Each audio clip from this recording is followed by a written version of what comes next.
Just in case you were wondering why it takes me so long to convert this van, let me give you a little bit of a window into my life.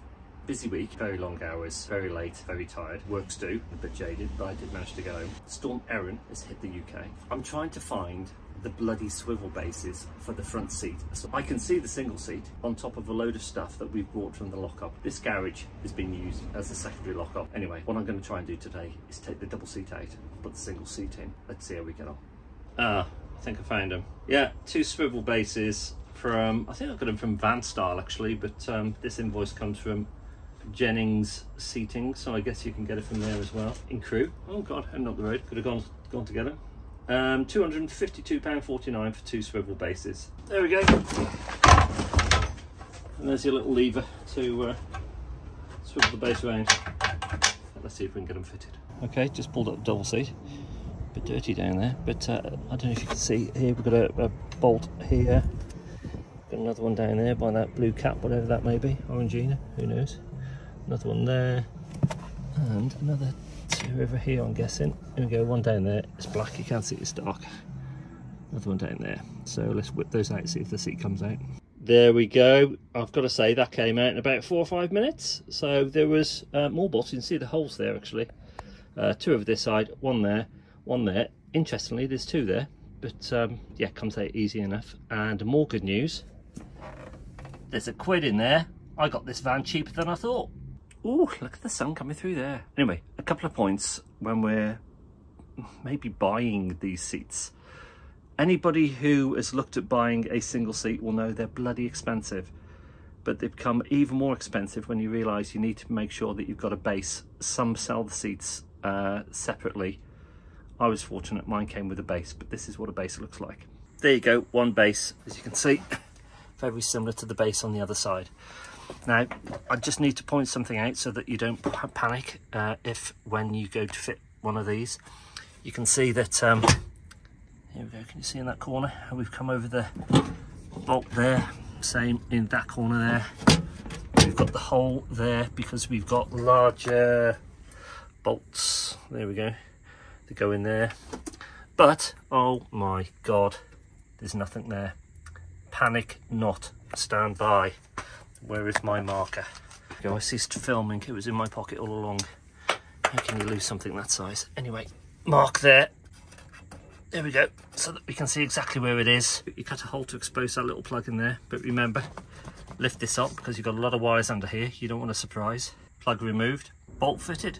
One base fitted in place, as tight as can be. Good grief, can you hear that wind outside? Swivel base set in place. Each corner due to be fitted down. Orange handle pointing to the centre of the console, at the front pointing up. Can't go wrong. One single seat fitted. That was not too arduous at all. Managed to fit it on my own, so it's not a 2-person job. You can see the orange handle down there at the side.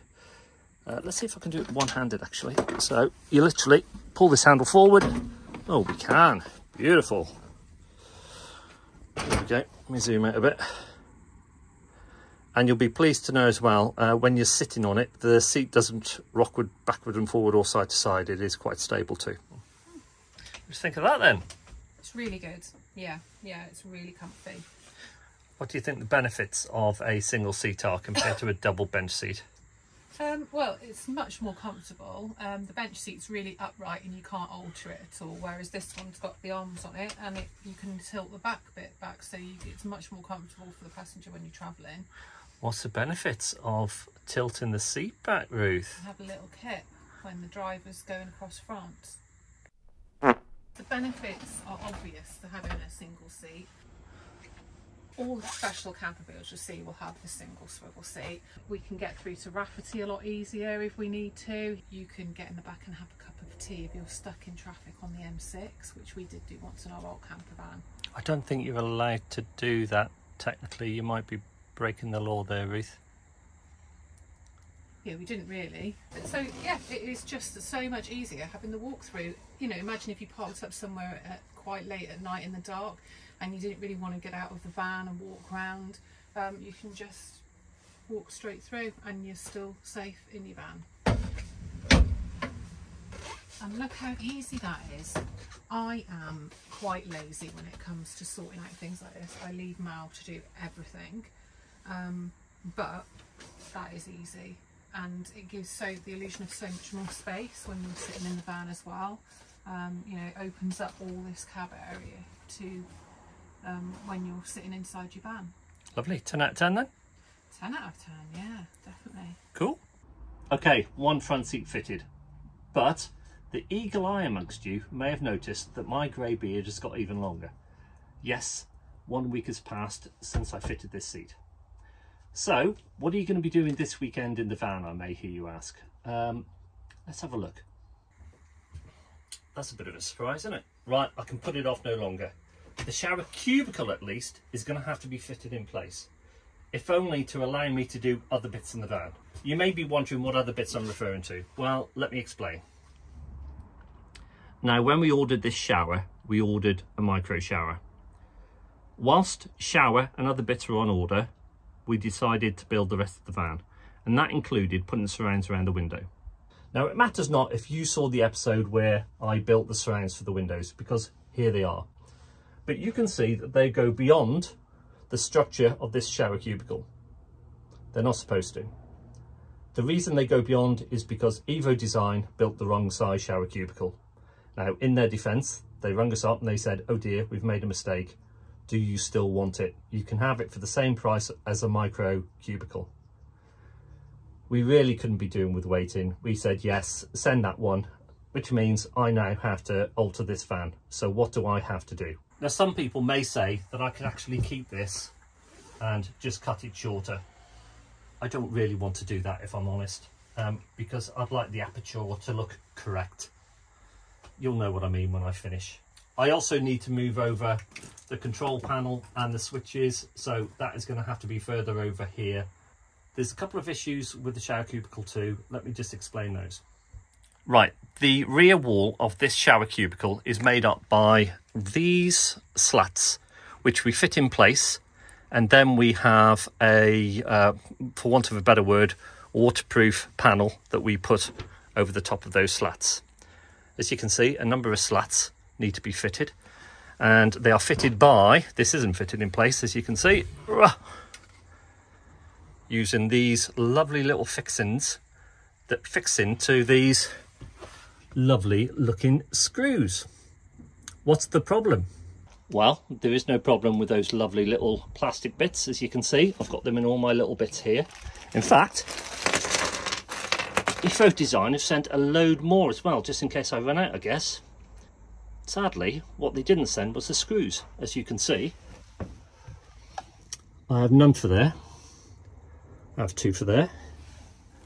I have 1 for there. I have 2 for there. And I have, in fact, 1 for the bottom, as you can see there.